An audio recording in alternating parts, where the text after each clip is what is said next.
suspense.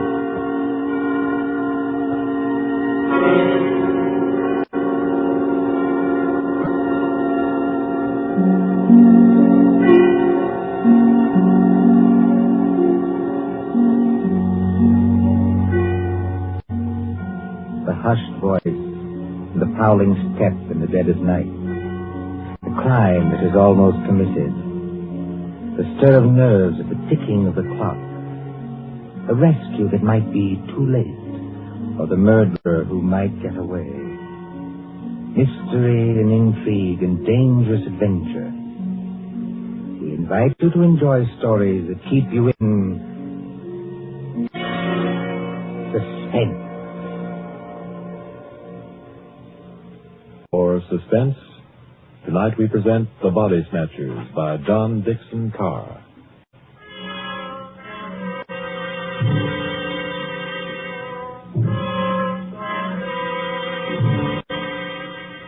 Beware of the body snatcher who prowls after dark. Beware of the graves he robs. Beware of the murders he commits to provide new corpses for the doctors. Up to the year 1832, the body snatchers terrorized England. According to the law, only 4 bodies a year could legally be supplied to the surgeons for anatomical study. And even these were a monopoly granted to the Barbers and Surgeons Company of London. But the study of surgery had to go on. In hundreds of medical schools all over England, perfectly reputable doctors were compelled to buy bodies and ask no questions. In 1828, burst the scandal of Burke and Hare, who found grave robbing too slow and murdered 16 persons in order to supply Dr. Knox of Edinburgh. And so, out of basic good purpose, sprang the evil of the body snatcher.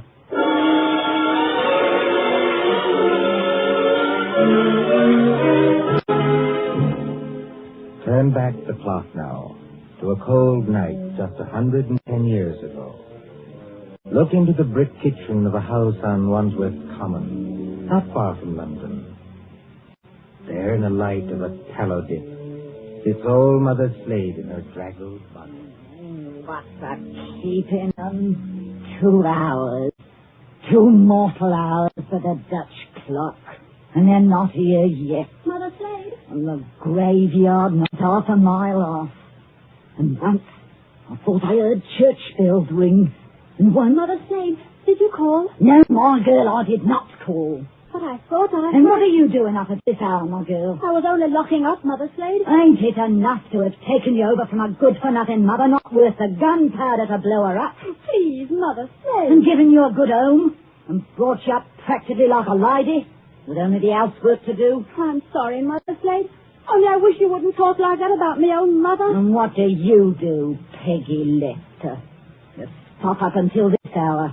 You mislay me snuff box 20 times a day. I was only going to say, I thought I heard a horse and cart in the lane. In our lane? Yes, Mother Slade. There it is now. Yes. Easy, my dears. Drive easy with the merchandise. The doctors don't like it if you bump the merchandise. Merchandise, Mother Slade? What's that? I'll tell you what it is, my girl. I didn't mean anything, Mother Slade. It's your Uncle Matt and your cousin Rob are coming home from their business. That's what it is. You hear that, Piggy Lister? I didn't mislay your snuff box. It's on the table. And if you don't want me to take my fingernails to you instead of a strap, you get on up to bed this minute, do you? Yes, Mother Slade. I'm a-coming, my dears. Don't be impatient. I'm a-coming. Nasty dim light this candle gives. Oh, Mother Slade has got the rheumatic so cruel she can hardly move. Just pull back the bar, open the door. Well, Matt, did you get it? Did we get it? Strike my blind, but that's a good one, ain't it, Rob? Go the gad, Cord, you get inside and close the door. They ain't after you. Ain't they? Can't you hear anything? I thought I heard church bells. More like a perishing funeral bell if you asks me. Take it easy, Rob, take it easy. We've shaken them off. Had we?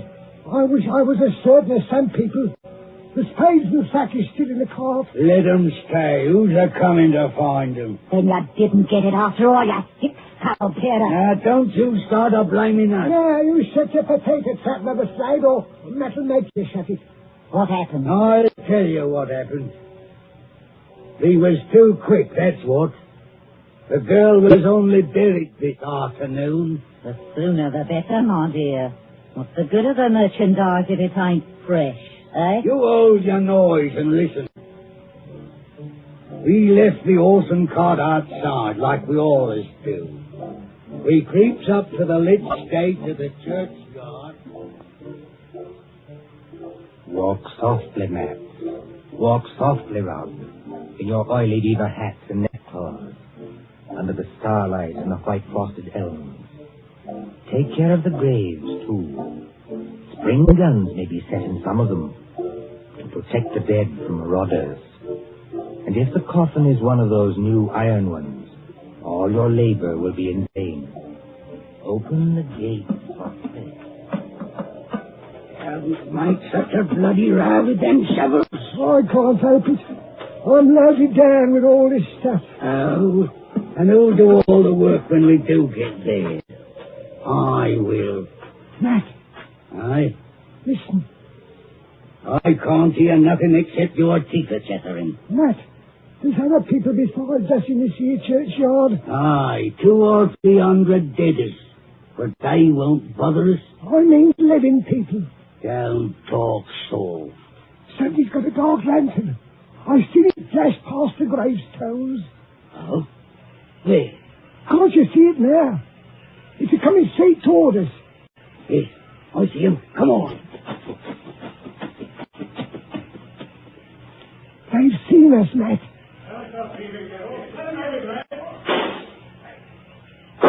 Easy as it was. Down beyond the gravestones. Crouch down. They can't shoot through stone. Matt, it says here, sacred to the memory of It's the girl's relatives. They've been watching her grave. Oh, Struth. If only I had my Barkers. First time in 2 years I've gone without a break of pistols, and this happened. But you ain't got your barkers, Matt Patterson. I got what's just as good. Give me a shovel. What are you going to do? Charge 'em. This here shovel's got a nice edge. Are you daft? They'll have to take time out to reload, won't they? Hear that? Somebody started the bill. That'll bring down every peeler within a mile. If you want a tithing ticket and a neck in a rope, stop where you are. But if you don't want to get scragged before your time, follow me. That's all there is to it, Mother Slade. We went out by the gate and blow me if they could stop us. You perishing numbskulls. Did they recognize you? No. We had our neckerchiefs round our eyes. And did you do it? I don't know. There's blood on the shovel. No, there ain't, Mother Slade. I wiped it off. Anyway, we're here. What I want now is a Christian fire to sit by, and a drop of spirits to warm my stomach. There's no spirits in the house, Matt Patterson. Don't you lie to me, you ugly mouth. Let go of me hand, Matt Patterson. I'm warning You better you. let it go, Matt. Yeah. There's no spirits. Only half a loaf of bread. Don't I know it? I haven't tasted a drop of gin all day. The black dog's on me back. Well, Hark at what I say. The doctor was promised a corpse tonight. All right, dearie, he gets a corpse tonight. There's that funeral bell again. what's the clock, old hag? Come on, spit it out. A nice young corpse without any trouble or bother. Aye. What about young Peggy upstairs? Strike me blind. What about it, eh? You'd have to be mighty careful. Why? You'd have to smother her with a pillow while I sit on her legs. That's what Burke and Hare done up in Edinburgh. Then you don't leave any marks on them. Here, off a tick, wait. What? If the doctors see they've been polished off, just plain murdered, they won't have nothing to do with it. Leastwise, they don't like it. Like it or not, dearie, they all do. Who's buying the beast tonight? Dr. George Arnold. Him? The young fella out pulling weight? That's the man, dearie. But I thought he was too pious and holy to play. That's what Dr. Arnold thought, too, till they started putting the screws on him at Berks College. No court, they said to him. No lecture. No lecture, no students. It all comes to it, dearie, sooner or later. What beats me is why they got to have these bodies. You'd think the doctors killed enough people as it is, without buying them after they was dead. Don't you question the ways of Providence, Matt Patterson. You can't drink that. You can't drink Mother Slade. You stow that noise, Bob, plenty. Do you want to wake the poor girl upstairs? But you can't do it. This cove Arnold, he knows that. Arnold knows it. He knows Peggy. Peggy Fair worships the ground he walks on. Oh. He set her arm once when Mother Slade broke it, accidental like, and she can't forget him. What's Arnold going to think when he opens up the sack and he finds... What can Arnold do? He's bought her, ain't he? He can't go to the police and say he's bought her. Peggy, Lester. Don't do it, Mother Slade, don't do it. And how do you two thickheads know what Mother Slade is going to do? You're going to kill her, ain't you? Peggy Lester. I thought I heard her moving about upstairs. You did, Mr. Milk and Water. She's on the stairs now. Rob, you're the least to be depended on. Go out and fetch in the sack. Don't do it. It'll bring us all bad luck. Matt, you're a lad after me own heart. You stop where you are and do just as I tell you. Trim the candle. Let's have it all nice and snug. What'll she bring, do you think? 15 guineas. Maybe 20. Maybe more. 20 guineas? Strike me blind. But this is a way of doing business that I like. Did you call me Mother Slade? That's right, my ducky. That's right, my little pet. Put your wrap around you and your slippers to keep your feet warm. And come right down here to Mother Slade. I'm coming, Mother Slade. I'm coming.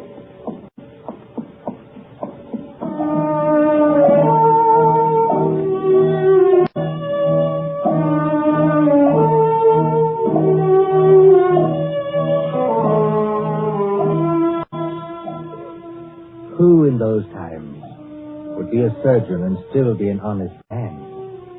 At that drugged hour of the night, look into the sitting room of a spacious house.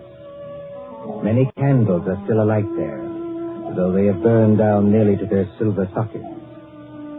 There is Chinese paper on the walls, and a turkey carpet underfoot. In front of the fire, now almost out, sits Dr. George Arnold with his bottle green coat and heavy hair.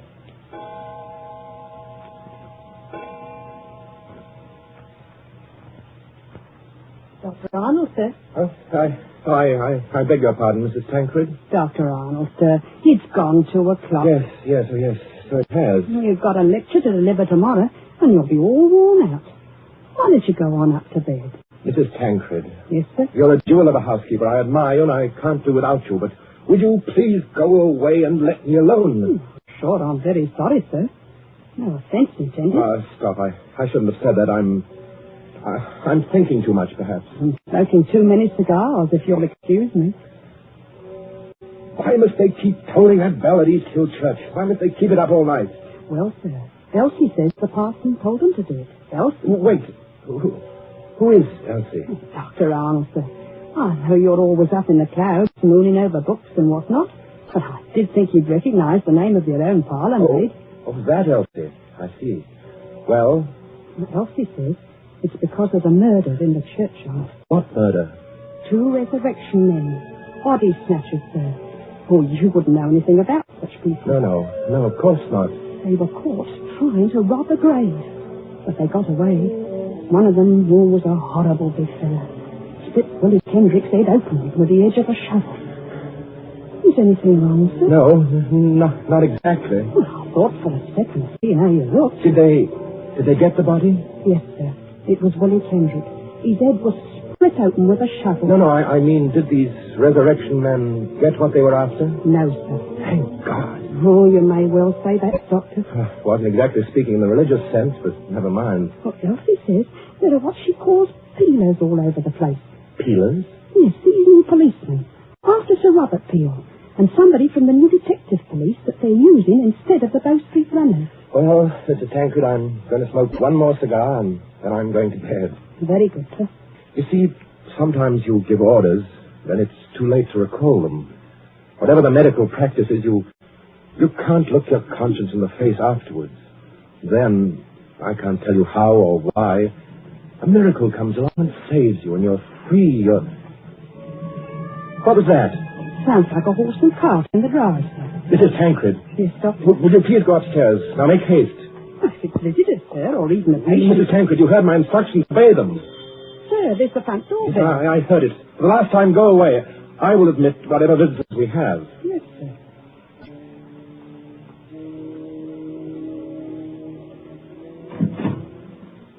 Good evening, dearie. Oh, come into the sitting room here, Mrs. Slade. La, sir. Just call me Mother Slade. You don't hardly seem natural or friendly to hear anything else. It's a pleasure to curtsy to you, Doctor. Cool. What a lovely room. I suppose... Your candles is going out, though. One by one. Poof. Then you'll be in the dark. I suppose you've come to report failure. Failure, dearie? I understand you didn't get what you went after. Bless you, dearie. We got something just as good. Finest piece of merchandise you ever saw. You haven't got it here. Bless you, dearie. Mother Slade always keeps her word. Bring the merchandise in, you dears, so the doctor can see it. Please. Oh, of course, dearie, I forgot. The big fellow with the black eyebrows is Uncle Mac. The little fellow with the watery eyes is Cousin Rob. And between them, in that sack, they're carrying... Who is it in the sack? 19-year-old girl, dearie. Finest anatomical specimen you ever saw. Merciful If heavens. you want this here thing dumped, Governor. Easy now, Matt. Why did you bring it here? That's where you told us to bring it, dearie. I mean, why did you bring it to the front door? Why not to the surgery? Only place in the house where there was lights, Governor. Hurry up now. Where do you want it? Well, take it Yes, dearie? over and put it in the cupboard there, where I'm pointing. This cupboard here, sir. Yes, then close the cupboard door. Shame on you two. Tracking your muddy boots over the doctor's lovely turkey carpet. Easy, my dears, easy now. All right, Robin. Keep up. Don't bruise the merchandise. Whatever you do, don't bruise the merchandise. Right, me blind. What's the odds? She can't feel it now. There's your body, Mr. Sawbones. Now, let's see your money. Just one moment before I give it to you. There ain't no itch in this, is there? There better not be. No, I made a bargain with you and I'll stick to it. Thank you. That's uncommon genteel of you. Kindly stand back, sir. You're 2 stone of fat heavier than I am, and you don't impress me. Easy, Matt. Take it easy. I want to ask only one question. Where did you get that body? That's a question, dearie, what people in your profession don't ask. Why not? 'Cause they don't dare. That's why. Would the police be interested in where you got the body? No, dearie. Not half so interested in as where we brought it.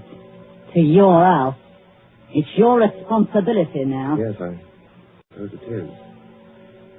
The victim wouldn't be, by any chance, that pretty little girl you used to treat so unmercifully? You won't your noise about how I treated her. I was rather fond of Peggy. Strike me blind. I think the Sawbones... Oh, get out of this house, all of you. Go on, get out. Not without that money, dearie. It's 20 guineas now. There's money on the table under that newspaper. Take what you want, and get out of here before I... Oh, what was that? Ah, what was it? A late visitor, I imagine. Was you expecting anybody? Eh? No. Don't drop the lovely money, Lord. Don't drop it all over the carpet. Pick it up. To the back way of these. Yes, it's the way you should have come. Through that arch and down the passage. Thank you for the honour, Governor. And no games, mind you. If you know what's good for you. Good night, dearie. Remember, you've got the body now. Yes. I've got the body now. Poor little devil. Dr. Arnold, sir. In heaven's name, Mrs. Tancred, haven't you gone to bed yet? I had to get up, sir, to answer the bell. Yes, of course. I'm sorry. Dr. Arnold, what's the matter with you? Matter? You're as white as a ghost, and you're almost crying. Am I? Well, we must remedy that. It's so dark in here, I could barely see you sitting there. The candles going out, one after another. Nothing but smoke and an ugly smell of grease from that cupboard door. What about that cupboard door? Oh, I always declare, sir, it won't keep shut without any latch or bolt. If you'll excuse a little... Mrs. Tancred, keep away from that cupboard. Dr. Arnold, sir. Are you ill, or anything? No, but keep away from that cupboard. Who rang the bell? Oh, dear, I was almost forgetting. It's that man Elsie was talking to us about. What man? The officer of the detective police, sir. He wants to see you. Well, I'll see him. In some other room, not here. It's, as you say, there's not enough light. Not a bit of it, Doctor. Not a bit of it. Never too dark, as you might say, where the police are concerned. I couldn't have it, sir. He must have followed me down the hall. Are you... Right, Doctor. I'm Stalker at your service. Inspector Stalker. Oh, how do you do, Inspector? Mrs. Tancred, you may go. By your leave, sir. I'll just get some more candles and put them in that bracket by the cupboard. It's not in use. No, you needn't trouble. Oh, it's no trouble, sir. Excuse me. First of all, Doctor, I must apologize for intruding as late as this. Oh, not at all, Inspector. Will you be seated? Thank you, sir. Thank you kindly. Now, I dare say you're wondering why I'm here. Oh, yes, I am, rather. It's a bad business, Doctor. A very bad business. You mean the murder in the churchyard? Oh, you've heard about it. Well, my housekeeper said something about a man being killed with a shovel. Well, that's right, Doctor. Not much doubt about who did that. No? No, the little fella dropped his dark lantern with the initials on it. They're professional body snatchers. We've had our eye on them for a long time. Speaking of body snatchers, Doctor... Well? I expect this anatomical law is pretty hard in you surgeons. It's an infamous law, sir. All the same, Doctor, it is the law. Yes. And if any surgeon happened to be caught with a body, especially a murdered body... What are you hinting at? Nothing, Doctor, nothing. By your leave, I only want to ask a question. Well? What time did your friends leave? Now, come, Doctor. As one man of the world to another, do you see any green in my eye? You're not going to say you had no guests when their horse and cart are still at your front door. They didn't get away. No, Doctor, they didn't. So they made a little reception committee as they left by the back door. Darbies on the wrists. Snap. Just as I might reach out and touch your wrist. Like this.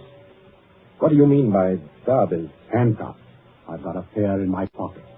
Gags into their mouths. That's to keep them from biting. Do we have to go on with this? You already seem to know everything I could tell you. Not exactly everything. I don't know, for instance, where you've hidden the girl's body. You're a very diligent man, Inspector Stalker. Thank you, sir. I try to do my duty. You said a girl? These gin-muddled degenerates have been watched every second since they left East Hill Churchyard. They hadn't a body then, but they brought one here. And there's only one other person who lives in the same house with them. Dr. Arnold, sir. Mrs. Tancred, listen to me. Yes, sir. Must you always break in with the most completely old-timed entrances at all the worst period of my life? I was only trying to be helpful, sir. That's right, madam. Always been helpful. You had to have some light. Here's the candles, sir. 5 of them. In a big candelabrum. We can hang them in the bracket. Ma'am, hold up that light. Hold it high. Really, sir? I'm not in the habit of being spoken to as... Hold it high, I tell you. As the inspector tells you, Mrs. Tancred. This is a very fine carpet you've got here, Doctor. Yes, others have admired it tonight. But it oughtn't to have footprints on it. Muddy footprints. Footprints leading from the door, past the sofa, past the hearth, over to... that cupboard. Quite correct. I think that's done it, Dr. Arnold. I think it has, Inspector Stalker. We couldn't have proved anything against you for that churchyard business. But this... Let me open Bluebeard's cupboard, Inspector. Let me be the first to show you what's inside. You wanted a certain body. It appears you've come to the right place. Now, look. Lord Almighty. I'm the body, Mr. Police. Standing up, I'm very much alive. I'm wearing a nice new dress that the doctor gave me. That I gave you? Don't say anything. Please don't say anything. Stop a bit, miss. Aren't you Peggy Lester? Yes. Yes, because the doctor has to be so terribly respectable, and a girl who's fond of him has to come here in secret. Wait a minute, everybody. Peggy Lester, you're lying. I am not lying. So that's it. Why didn't I guess it? It's the oldest body snatcher trick in the world, is it? Of course, the old pinch penny, like Mother Slade, couldn't sacrifice a good household grudge. Of course they brought the body here, instead of taking it to the surgery, where it might get locked up. Could you be persuaded, Inspector, to tell us just what you're talking about? The body snatcher, sir. Well, what about them? They take a living accomplice and put him into a sack and sell him to a green doctor as a dead man. Yes, but see here, They get the best price they can. Then in the middle of the night, that accomplice gets up and robs the doctor's house. And the doctor can't tell us because he's bought illegal goods. I never intended to go through with it. No, young woman? I tell you, I wasn't going to rob the house. They made me do this. I was going to tell Dr. Arnold. When I found out where they were taking me, I pretended to go through with it so I could warn the doctor. They can hurt so much. You'll agree to almost anything. Oh, that sounds like the truth, but it puts me in a funny position and no mistake. well, your three murderers, Inspector, seem to be leaving. Yes, they're leaving right enough. Trussed up like fowls and under guard. Does anybody go with them? Well, how can anybody go with them? I'm willing to believe this girl acted under threats. She's committed no crime. And I don't for the life of me see how we can touch you. Can't touch me? No, sir. And confound you for making me lose a night's sleep. There's no body. You didn't even buy a body. Will you tell me, Doctor, just what crime you committed?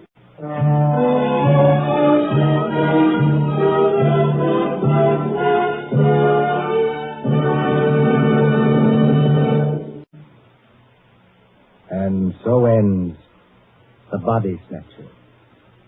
The story of London at midnight, 100 years ago. And tonight's story of suspense.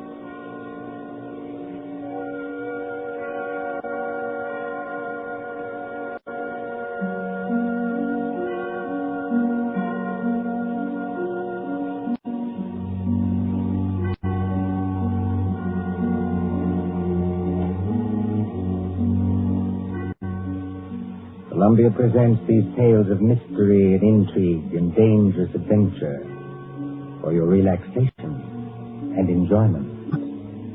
Next Tuesday, there will be another in this series. Same hour, 9:30 Eastern Wartime. William Spear, the producer, John Dietz, the director, Alexander Semler, the composer, conductor, and John Dixon Carr, the author, are collaborators on Suspense. This is the Columbia Broadcasting System.